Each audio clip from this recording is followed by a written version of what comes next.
Pilipinas, narito na ang lagay ng panahon sa buong bansa ngayong araw. Isang napakahalagang weather update ang ating pag-uusapan dahil hindi lamang isa kundi dalawang low pressure area at isang tropical depression o bagyo ang kasalukuyang minomonitor sa ating rehiyon. Ang pinakamahalagang tanong ngayon ay may mabubuo bang bagong bagyo?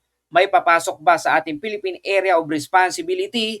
At higit sa lahat, habang abala tayo sa pagmamanman sa mga sama ng panahon, gaano kalakas ang epekto ng habagat sa Pilipinas ngayong araw?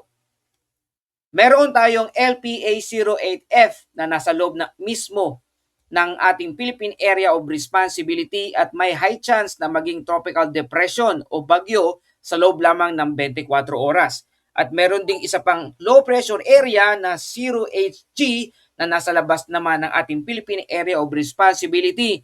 Ngunit malapit ito sa hilagang kanlurang bahagi ng ating bansa.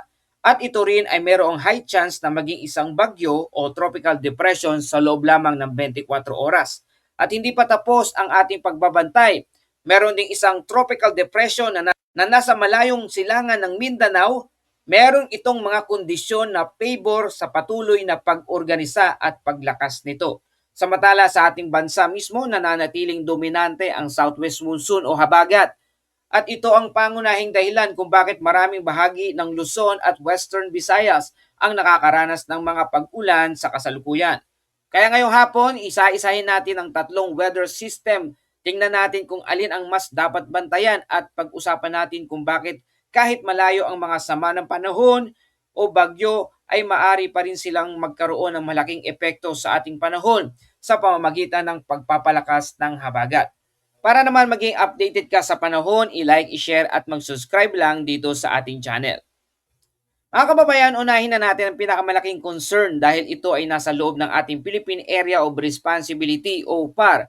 Ang tinutukoy natin ay ang LPA08F. Pati sa latest information, ang lokasyon nito ay nasa layong 1,170 kilometers silangan ng extreme northern Luzon.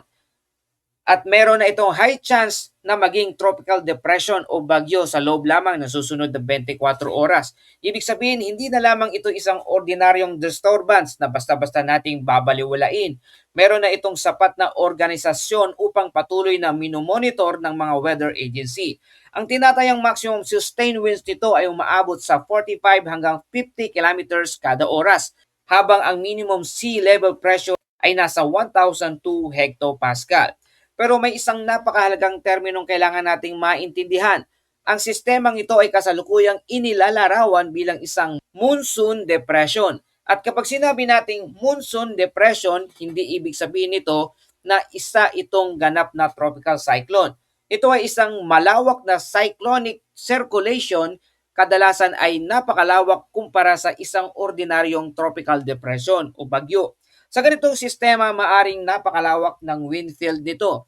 Kaya kahit hindi pa ito isang organisadong bagyo na may malinaw na compact center, maaari pa rin itong magkaroon ng malaking impluensya sa pattern ng hangin at moisture sa paligid nito.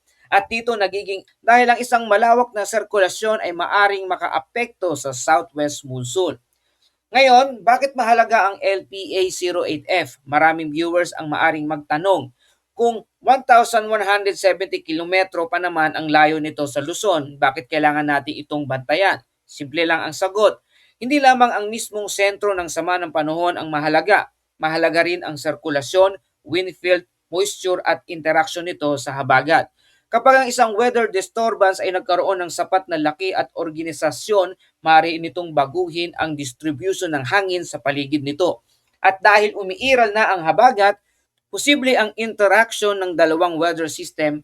Ang resulta, mas maraming moisture ang maaring mahatak patungo sa western side ng Luzon, at kapag ang moisture ay patuloy na pumapasok sa ating bansa, maaring maging mas madalas at mas matagal ang mga pag-ulan dito sa ating bansa. Kaya ang sitwasyong ito ay hindi lamang natin tinatanong, lalakas pa ba ang LPA? Ang mas mahalagang tanong ay ano ang magiging epekto nito sa habagat at sa rainfall pattern dito sa ating bansa.